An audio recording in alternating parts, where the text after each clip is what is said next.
আসসালামু আলাইকুম প্রিয় ভাই ও বোনেরা। আমরা অনেকেই মনে করি ইবাদত মানেই শুধু নামাজ, রোজা, কুরআন তিলাওয়াত করা। কিন্তু বাস্তবে ইসলাম আমাদের শিখিয়েছে মানুষের পুরো জীবনটাই ইবাদত হতে পারে। আজকের এই ভিডিওটা শেষ পর্যন্ত দেখলে আপনি বুঝবেন সকাল থেকে রাত পর্যন্ত আপনার পুরো জীবনটাই কিভাবে ইবাদত হয়ে যেতে পারে। রাসূল সাল্লাল্লাহু আলাইহি ওয়াসাল্লাম বলেছেন, নিশ্চয়ই সমস্ত কাজ নিয়তের উপর নির্ভরশীল। বুখারী, মুসলিম। আজ আমরা খুব বাস্তবভাবে জানব ঘুম থেকে ওঠা থেকে আবার ঘুমাতে যাওয়া পর্যন্ত আমাদের প্রতিটি সাধারণ কাজ কিভাবে ইবাদতে পরিণত করা যায়। দিনের শুরু, ঘুম থেকে ওঠা। সকালবেলা ঘুম ভাঙে, এটা কি ইবাদত? হ্যাঁ, হতে পারে। ঘুম ভাঙার সাথে সাথে যদি আমরা বলি আলহামদুলিল্লাহিল্লাজি আহিয়ানা, তাহলেই জাগরণটাই আল্লাহর স্মরণে শুরু হল। এরপর নিয়ত করি, হে আল্লাহ, আজ আমি যা কিছু করব তা যেন তোমার সন্তুষ্টির জন্য হয়। একটা নিয়ত পুরো দিনটাকে ইবাদতে পরিণত করে দিতে পারে। ২. অজু ও ফজরের নামাজ পড়া। আমরা অজু করি অনেক সময় তাড়াহুড়ো করে, কিন্তু রাসূল সাল্লাল্লাহু আলাইহি ওয়াসাল্লাম বলেছেন, অজুর সময় প্রতিটি অঙ্গ ধোয়ার সাথে সাথে গুনাহ ঝরে যায়। অর্থাৎ পানি শুধু মুখে লাগছে না, গুনাহ ধুয়ে যাচ্ছে। ফজরের নামাজ দিনের সবচেয়ে বরকতময় সময়। যে ব্যক্তি ফজর পড়ে সে আল্লাহর জিম্মায় থাকে। দিনটা যদি ফজর দিয়ে শুরু হয়, দিনটা আল্লাহর হেফাজতে শুরু হয়। ৩. সংসারের কাজ ও দায়িত্ব পালন করা। অনেকে মনে করেন ঘরের কাজ, চাকরি, পড়াশোনা এগুলো দুনিয়াবি কাজ। কিন্তু নিয়ত বদলান। পরিবারের হালাল রিজিকের জন্য কাজ করা একটা ইবাদত। সন্তানদের ইসলামিক শিক্ষা দেওয়া সাদাকায়ে জারিয়া। বাবা মায়ের সেবা করা জান্নাতের দরজা।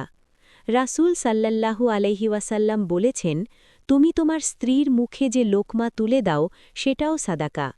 তাহলে ঘর চালানো, পরিবার সামলানো সবই ইবাদত যদি নিয়ত ঠিক থাকে। ৪. কাজের জায়গা বা পড়াশোনা। আপনি ছাত্র, চাকরিজীবী বা ব্যবসায়ী যেই হন, নিয়ত করুন, আমি মিথ্যা বলবো না, হারাম পথে যাব না, কাউকে ঠকাবো না। তাহলেই সততার সাথে পড়াশোনা হবে আপনার ইবাদত। দায়িত্বশীলভাবে চাকরি করা হবে ইবাদত। হালাল ব্যবসা করাও একটা ইবাদতে পরিণত হবে। রাসূল সাল্লাল্লাহু আলাইহি ওয়াসাল্লাম বলেছেন, সৎ ব্যবসায়ী কিয়ামতের দিন নবী ও শহীদদের সাথে থাকবে। তাহলে অফিস বা ক্লাসরুমও ইবাদতের জায়গা হতে পারে। ৫. কথা বলা ও ব্যবহার। আমরা দিনে কত কথা বলি, এই কথাগুলো ইবাদত বা গুনাহ দুটাই হতে পারে। ভালো কথা বলা সাদাকা, কাউকে কষ্ট না দেওয়া ইবাদত। হাসি মুখে কথা বলাও একটা ইবাদত। গীবত, মিথ্যা কথা বলা গুনাহ। রাসূল সাল্লাল্লাহু আলাইহি ওয়াসাল্লাম বলেছেন, যে আল্লাহ ও আখিরাতে বিশ্বাস করে সে যেন ভালো কথা বলে অথবা চুপ থাকে। তাহলে জিহ্বা সামলাতে পারলে অর্ধেক ইবাদত সহজ হয়ে যায়। আর ব্যবহার নিয়ে একটা কথা আছে না, মানুষ চেনা যায় তার ব্যবহারে, আর ব্যবহারেই মানুষের পরিচয়। আর ইসলামী দৃষ্টিকোণ থেকেও এই কথার প্রমাণ আছে। রাসূল সাল্লাল্লাহু আলাইহি ওয়াসাল্লাম বলেছেন, তোমাদের মধ্যে সর্বোত্তম সেই ব্যক্তি যার ব্যবহার সবচেয়ে উত্তম। তিরমিজি। ৬. খাওয়া দাওয়া ও বিশ্রাম। খাওয়াও কি ইবাদত হতে পারে? হ্যাঁ, পারে। যদি বিসমিল্লা বলে খাওয়া শুরু করি, খাওয়া শেষে আলহামদুলিল্লাহ বলি, হারাম এড়িয়ে চলি, অপচয় না করি, তাহলে খাওয়াটাও ইবাদত হবে। ঘুমও কি ইবাদত হতে পারে? এই প্রশ্ন আমাদের মনে জাগতে পারে। উত্তর হচ্ছে হ্যাঁ, ঘুমও ইবাদত হবে। যদি নিয়ত করি ইবাদতের শক্তি পাওয়ার জন্য বিশ্রাম নিচ্ছি, তাহলে ঘুমও ইবাদত হবে। ইসলাম আমাদের শরীরকেও আমানত মনে করে। ৭. আসর থেকে মাগরিবের সময়। এই সময়টা সবচেয়ে বেশি নষ্ট হয়। আমাদের মোবাইল দেখে, গল্প, অহেতুক কাজ করে। যদি এই সময়টাতে আমরা সামান্য কুরআন তিলাওয়াত করি, পরিবারের সাথে ভালো ব্যবহার করি, তাহলে এই সময়টাও নেকিতে ভরে যাবে। তাহলে সময়ের কদর মানেই আল্লাহর কদর। ৮. রাতে আত্মসমালোচনা ও দোয়া করা।